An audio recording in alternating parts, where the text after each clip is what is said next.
Hello and welcome to Matt's Retro Roundup, where I take a look at a lot of the games that I grew up with and that turned me into the gamer I am today. So here we are on the Atari 2600 with the most popular Atari 2600 game of all time. It is, of course, Activision's Pitfall, where Pitfall Harry, the guy on the screen, has to run from left to right, avoid the obstacles, and score as many points as possible. Now, this is obviously an all-time classic. It's shifted a hell of a lot of units, and pretty much everybody who's played on Atari 2600 has played this. As I say, it's the most popular game on the system. It's one of the easiest to get your head around.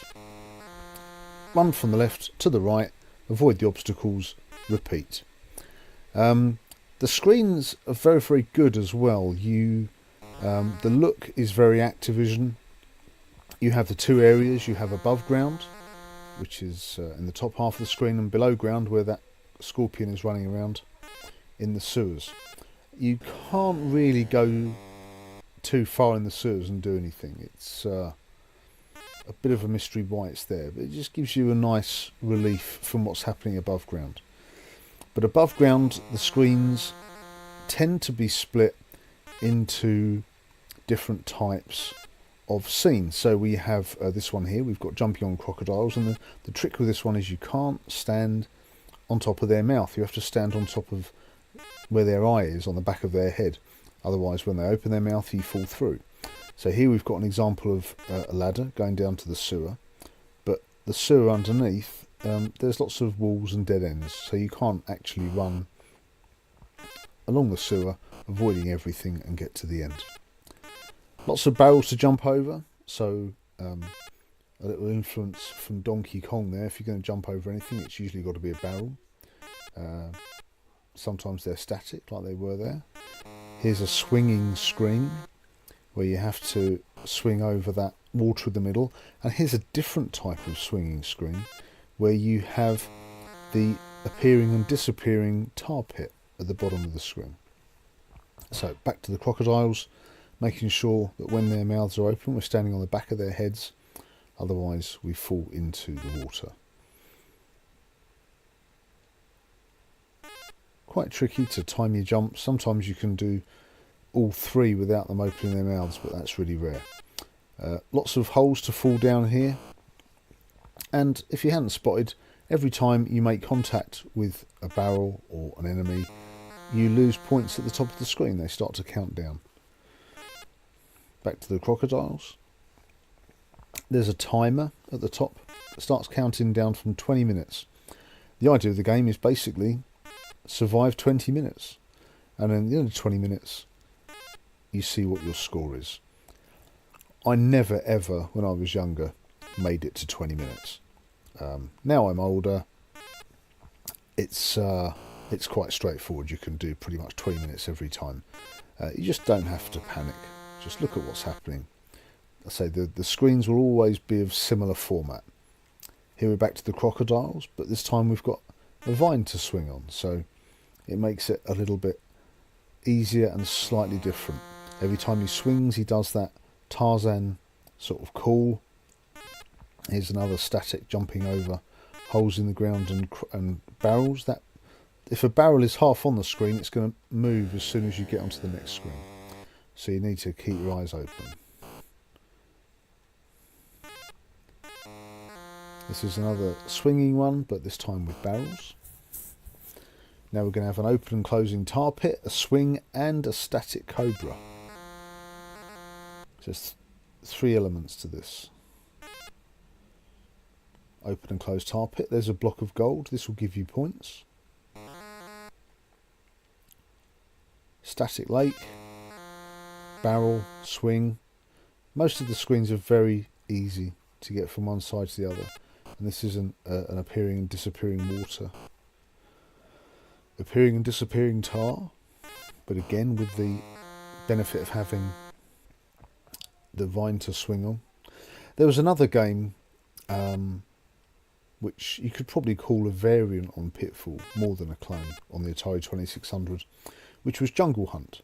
Again, it pitted you as the explorer in a jungle. The screens had lots of different variety. It was a bit more complicated than Pitfall, to be honest.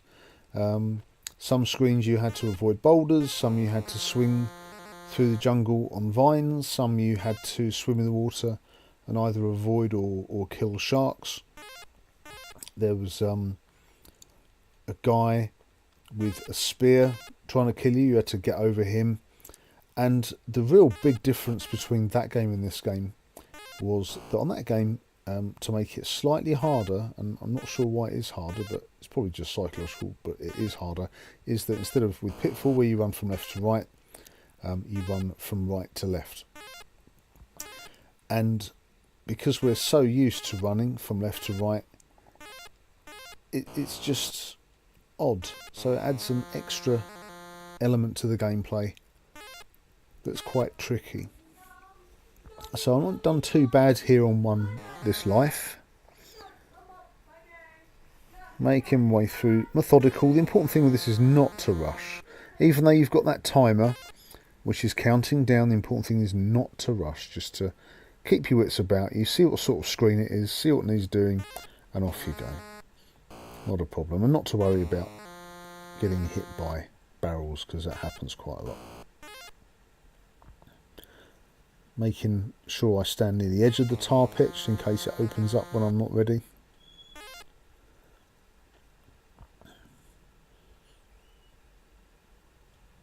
Pitfall 2 came along, a lot more graphically advanced, a lot more complicated, set on multiple levels, but everybody loves Pitfall.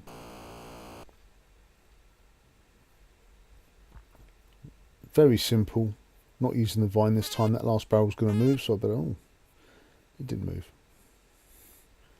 There's a diamond ring, that'll bring more points up.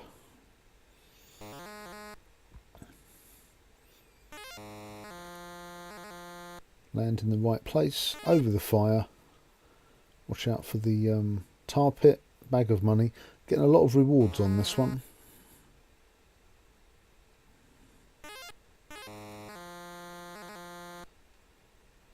Very, very simple, ridiculously simple.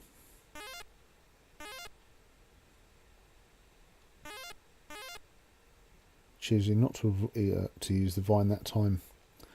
Over the crocodiles.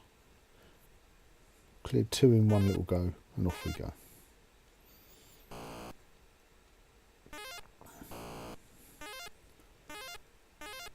Over the barrels.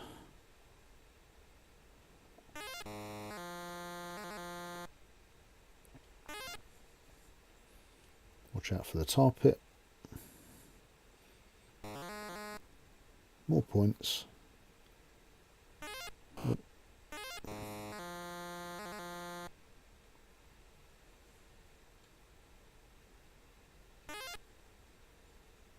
Off we go.